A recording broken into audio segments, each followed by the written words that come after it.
Hi, my name is Dave Albin, and I'm the CEO and founder of Firewalk Adventures. And I am absolutely thrilled and just so excited to be interviewing these two amazing people.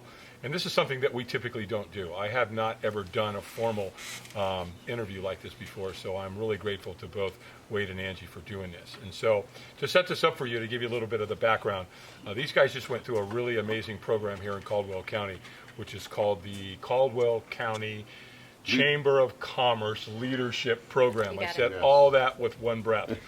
And it's really an incredible experience where they go out into the community and they learn about the infrastructure and all the businesses, and it's really, really an awesome program.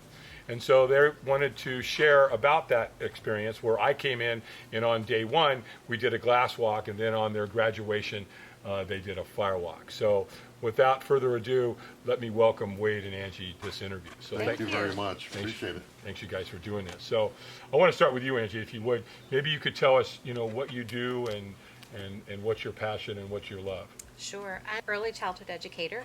Have been a classroom teacher and an administrator for 25 years, I think. Nice. And have just founded a small nonprofit school here in the city. Yeah, that's really cool. That's really awesome. And Wade, if you wouldn't mind telling us what you do and what's your passion and what's your love. I currently work for Google. I am the Google security manager for their data center here in Lenoir, North Carolina, a small town of Lenoir. Lenoir, right here at the data center, yes. Google data center. That's really awesome. It's an awesome job. It is, I bet. Google's an awesome company. As you know, we did a glass walk for them in Mountain View a few years ago, which was really awesome. So I'd like to start with you, Angie. Tell me about the first part of this, which was the glass walk. What happened after that day? I think the glass walk for me was not very intimidating. I wasn't nervous about it. Some of my classmates and Wade were a little apprehensive, and I went into it kind of open-minded and open-hearted, and I knew that it would be a very private internal experience, but what I didn't know at the time was that it would be a real connecting experience. Yeah. And I think what surprised me most was the support that I got from my classmates, the encouragement that I got, and how bonded I felt to my classmates when I finished it.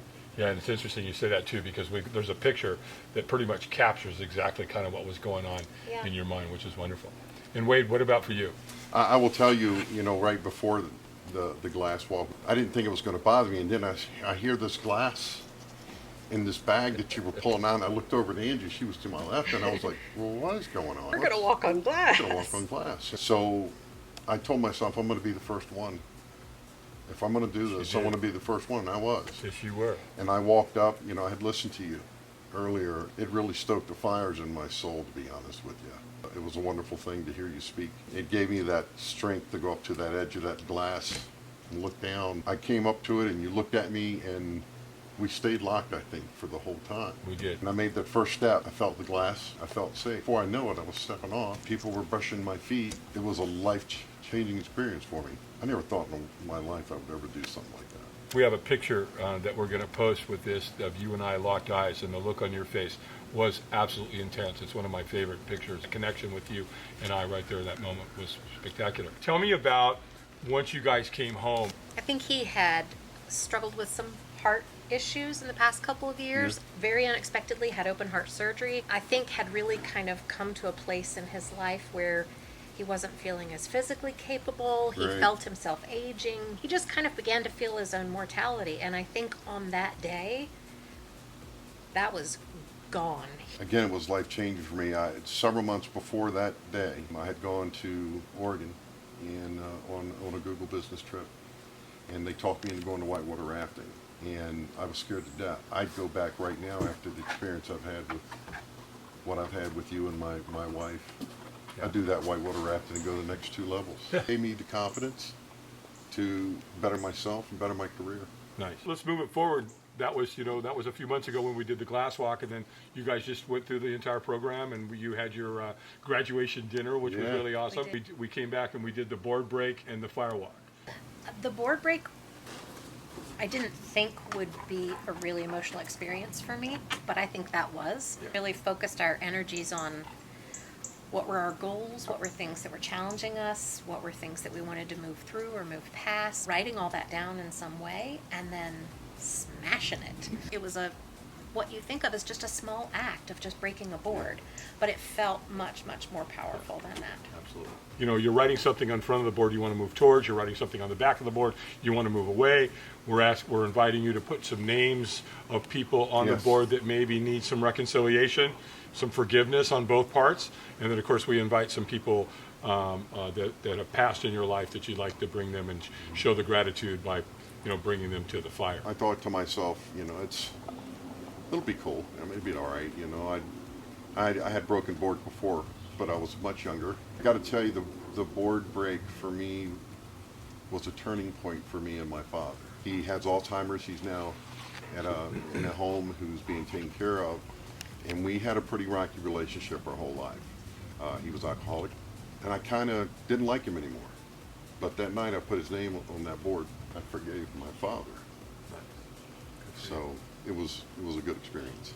So then, after we did that, we did the circle. We did, where you did some exchanging, sharing love with another person in their eyes. We moved from that to the actual Firewalk. I hung back. I didn't want to be one of the first people. I had a much more,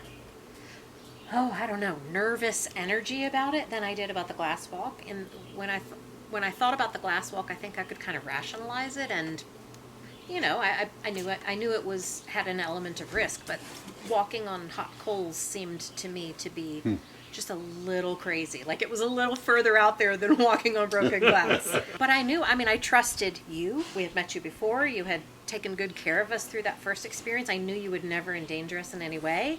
And I wanted to trust that my body and my spirit could step up and do that. I wanted to challenge myself to step so far out of my comfort zone that I would amaze myself. And I think that's really what did it for me. We all walk around in these vessels every day, and sometimes we eat too much, or we don't exercise, or we lay and get sunburned, or we take advantage and take for granted of the miraculous things that our bodies and our minds can do. And I think on that night, we were lit by firelight and surrounded by people whom we'd experienced this year with.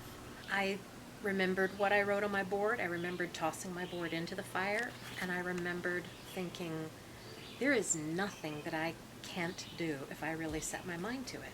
I said, And will you hold my hand? And he said, did. yes, I Absolutely. will. And I walked, and I remember when I finished walking, I got off and I danced a little jig. Yeah, you did. It was Yes, just you it was did. just this joyous moment of, look at what I just did. It's the beauty, right? Because if you're firewalking, if you take the first step, you'll take the second, third, fourth, Oh, and fifth. yeah. Right? But on that day, I just thought, The fire brings out the best in us. It really did. It really did. first of all, he was ready for the firewalk like the week after the glass walk. I was. And I remember building up to it, and she must have gotten tired of hearing me talk about it, but I said, we're really going to do this. But we got to the venue, and I smelled smoke and fire, and I wasn't so excited anymore, I was like, a little more this real. is really going to happen, right? Right. But the entire experience with the board, the circle around the fire, and the persons that I locked eyes with, I just felt different. I walked up to the edge of that fire. I looked down, I put my toes to the edge, and you looked at me and said, you got this? And I said, I got this. And I threw my hands up. You did. I opened it up, and I walked across. It was amazing, dude. I felt like $1 million. I will tell you, because of that single moment, I no longer smoke cigarettes. If I can walk on glass, if I can work in a company that I'm working with and be successful, and I can walk on fire, I can quit smoking. And I quit. I have been smoke-free for 12 days now, and I'm Almost 2 done. weeks. I am so done because my confidence level. I didn't know this part. It's the best experience I've ever had. Ever. It's been the best, most moving, spiritual experience for my soul, my head, my body. I can't wait till I do it again. Well, on that note, I'm Dave Alvin, Firewalk Adventures. We're out. Thanks, everybody. We'll see you next time.